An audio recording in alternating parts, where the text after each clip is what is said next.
नमस्कार दोस्तों, Narayan education YouTube channel में आप सभी का स्वागत है।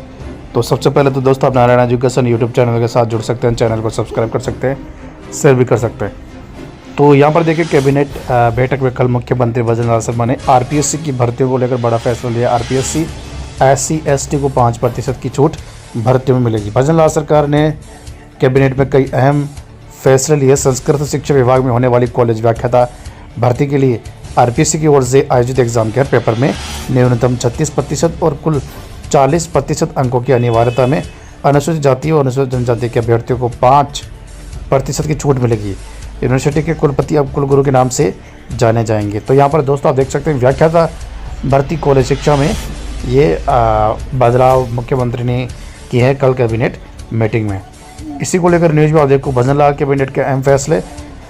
आरपीएससी की द्वारा आयोजित लिखित परीक्षा के प्रत्येक प्रश्न पत्र में न्यूनतम 36% और प्रावधान कुल 40% अंकों की अनिवार्यता में SC/ST श्रेणी के अभ्यर्थियों के लिए 5% की शीतलता का प्रावधान किया गया है।